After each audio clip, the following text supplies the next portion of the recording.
If you have ever eaten a sandwich on a bench in Princes Street Gardens in the middle of Edinburgh on a warm afternoon with the castle above you and the trains running somewhere below your feet, you were sitting on the floor of a loch, not a metaphor, an actual loch.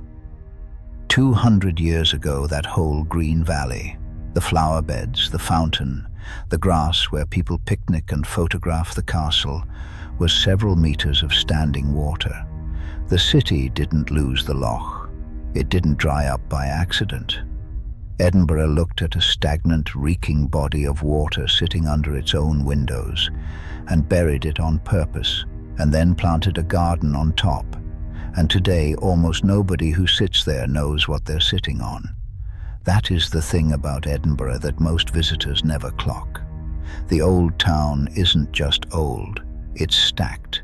Every time the city ran out of room, which was often on a ridge that could only grow up or down, it didn't tear down what was underneath and start again. It built over it and kept walking. Somewhere under almost every street in the center of Edinburgh, there is a version of the city that the city decided to stop looking at. Some of it was found by accident. Some of it was sealed on purpose. And once you know where to look, you start to notice that the ground in this city is not as solid as it wants you to believe. I want to show you 3 of those places, because each one got buried for a different reason. And the reasons tell you more about a city than the ghost stories built on top of them ever do. Start with a bridge that most people who cross it don't know is a bridge at all.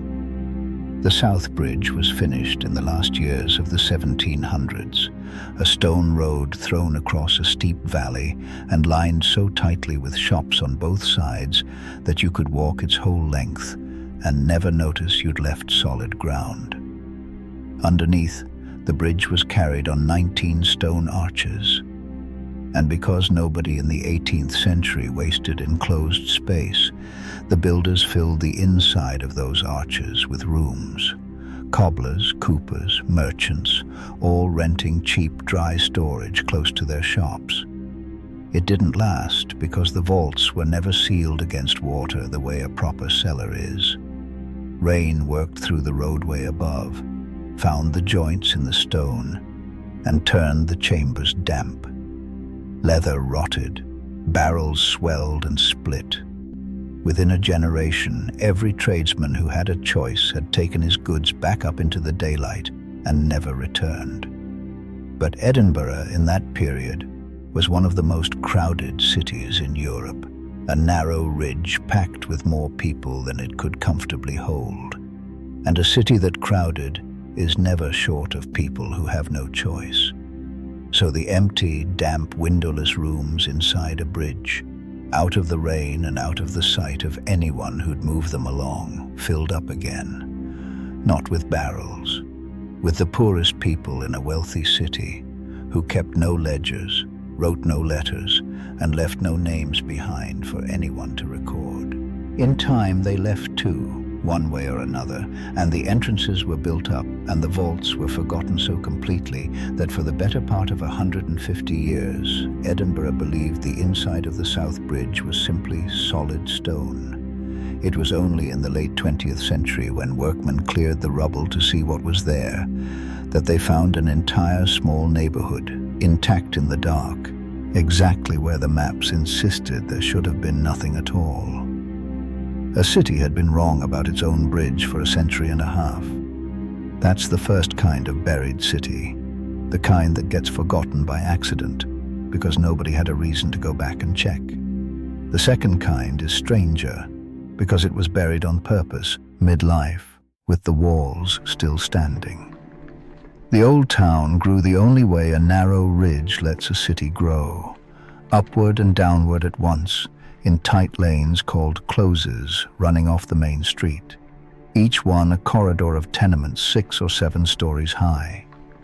One of them, in the early 1600s, carried the name of a merchant called Mary King. It was nothing special. Homes, workshops, a change house or two. Ordinary. In 1644, plague reached it, and by the time it had run its course the following year, something like 600 people in and around that street had died. That's the real number. and it's heavy enough on its own, which is why I want to correct the story that's grown up around it before I go further. The popular version says the city bricked up the close with the sick still inside, sealing the dying behind walls and walking away. It's a vivid image. It's also not what the record shows. The town council of the time moved everyone well enough to travel out to open ground beyond the walls, and for those too sick to move, they used a white cloth hung from the window as a signal, so food and coal could be left at the door without anyone needing to enter. Imperfect by our standards, but not a wall built over the living. People went on living in Mary King's Close ordinarily for another 2.5 centuries after the plague, until the last resident finally left in 1902. What actually buried the close wasn't the plague. It was the ridge above it, more than a century later. In the 1750s, the city wanted a grand new royal exchange for its merchants, and the site chosen sat directly across the top of several old closes, Mary King's among them. Rather than leaving the old close as an open street, the new building folded the lower levels into the structure above.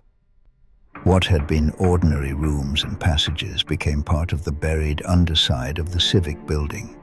The street didn't fall into ruin. It was capped, mid-life, and the city carried on walking over its own roof without a thought for what was holding it up, for the better part of 2 centuries.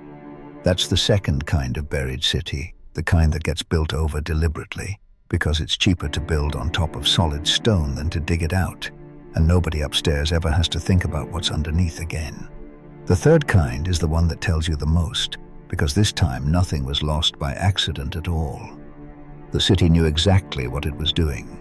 In the 1460s, a king ordered a burn dammed in the valley below the castle, flooding it to make a defensive moat. It worked. No army ever crossed it. But a moat built for soldiers, sitting for 300 years under a growing town's windows, becomes something else entirely.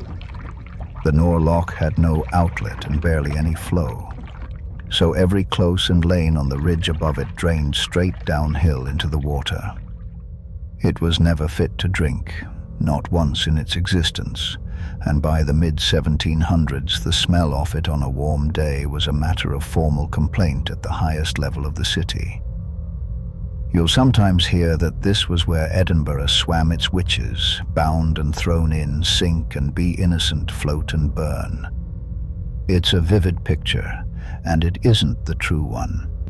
Historians who study Scotland's witch trials are clear that the water test wasn't the Scottish method.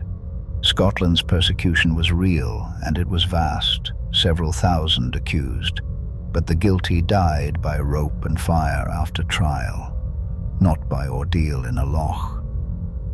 What the loch actually held is grim enough without inventing a myth on top of it. A recorded ducking punishment of 11 women in a single day in 1624, lawful drowning as a form of execution until the 1680s, and quietly, for as long as the water stood there, the city's suicides and its unclaimed dead. By the 1750s, the smell alone had turned even the wealthy against it, and draining began, running on in stages for the better part of a century, until the valley stood empty for the first time in 350 years. And then the city did something almost defiant in its gentleness. It didn't leave the scar, it planted a garden. Grass, trees, flower beds, and eventually a railway line laid straight along the old loch bed, running trains through the exact ground where once the punished were held under and the unexamined dead were let sink. 3 buried cities then, under one ridge. One lost by accident and rediscovered a century and a half later by people who had no idea it was there. One capped deliberately mid-life because it was cheaper to build over solid stone than to clear it, and one erased on purpose and dressed in flowers so thoroughly that the thing it used to be has almost nothing left to mark it, except the record and a few people willing to go looking for it. Here's what I keep coming back to. None of this needed a ghost. Every one of these places has picked up a haunted story since. A presence in a vault, a child in a close, a curse on a mausoleum, and I understand why. A dark, forgotten room underground is the right shape for a story to gather around. But the true version, the one the record actually gives us, is heavier than the invented one every time. A bridge with a cellar full of the poorest people in a wealthy city, who left no names behind them. A street capped over a plague that killed 600 people, and a council that tried, however imperfectly, to save the rest. A whole loch buried under a garden so that the ground itself forgot what it used to be. So the next time you're in Edinburgh, or any old city built the way this one was, stacked instead of spread, look down before you look up. Not because something is waiting under there for you. Nothing is. But because the ground you're standing on has almost certainly forgotten more than it remembers. And somewhere underneath whatever ordinary thing is in front of you right now, there is probably a version of this city that stopped mid-sentence the day somebody decided it was cheaper to build over it than to explain it. The gardens are still there. Go and sit in them if you like. Just know now what the grass is growing on.